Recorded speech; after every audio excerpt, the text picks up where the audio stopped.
हम पुकार पुकार के बोल रहे हैं सर, आदमी लोग सुन रहे नहीं है। ये तो जादू वाला तेल नहीं है, ये 108 जड़ी बूटी का तेल रहता है।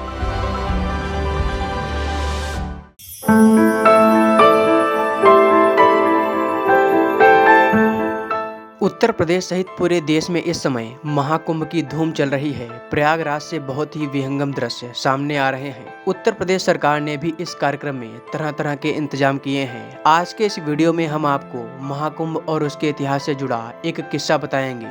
यह किस्सा है नागा साधुओं का, जिन्होंने कुंभ की रक्षा के लिए अफगानों के साथ युद्ध करके उन्हें खदेड़ दिया था।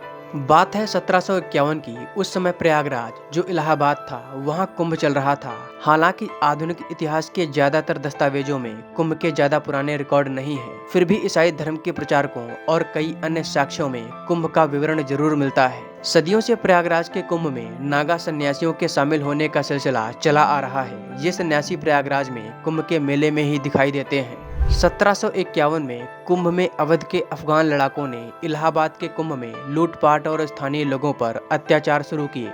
संगम तट पर मेला लगा हुआ था। देश भर से साधु सन्यासी इस कुंभ में आए थे। अवध के अफगानों की तरफ से मोहम्मद बंगस की सेना ने शहर पर आक्रमण किया।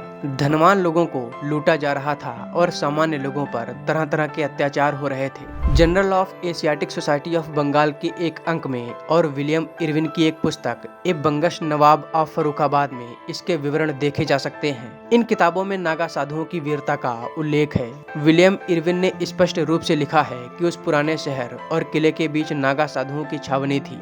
इरविन की किताब के मुताबिक महंत राजगिरी के नेतृत्व में करीब 5000 नग्न फकीरों ने अफगान सैनिकों पर हमला बोल दिया। इस किताब में नागा साधुओं को फकीर कहा गया है। दोनों पक्षों के बीच जमकर संघर्ष हुआ और अफगान लड़ाकों को मैदान छोड़कर भागना पड़ा। कुल मिलाकर अगर कहा जाए तो 1751 में नागा साधुओं ने कुंभ और देश की संस्कृति की सुरक्षा का पूरा दायित्व निभाया।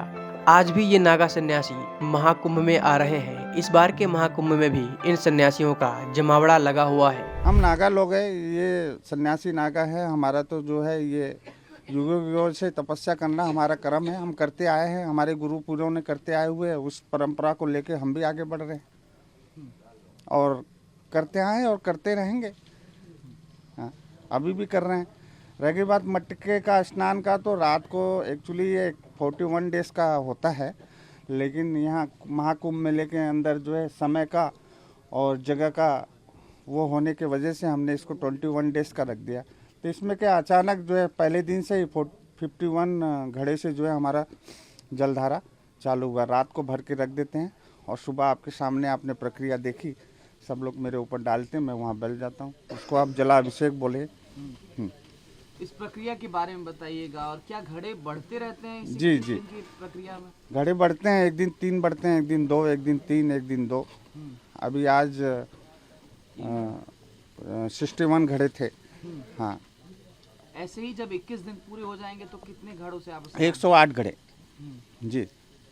और ये जो है लोक कल्याण, जन कल्याण के लिए हम करते हैं और करते रहेंगे। हमारे बाबा जी, यहाँ फोकस मारिए। अब हमारे बाबा जी जहाँ मैं रहता हूँ बहुत ही सिद्ध पुरुष थे उस समय में। 65 साल हो गया इनका समाधि लग करके महाराज जी का। आज भी सिद्ध पुरुष है, इनके नाम का डंका बजता है उस क्षेत्र में, हमारे राजस्थान में। तो उस जमाने में जहाँ कुछ नहीं मिलता था, बड़े बड़े बाल्टे से स्नान करते थे। गाँव से लोग आ जाते थे, कुछ बच्चे उनके नाती पोते मेरी सेवा में यहाँ रहते हैं, उनके दादा महाराज जी को जो है बाल्टे भर भर के देते थे और सुबह 4 बजे स्नान करते थे। उस समय की बात है। तो ये गुरु परंपरा है हमारे सन्यासियों का, जिसको हम लेके चलते हैं।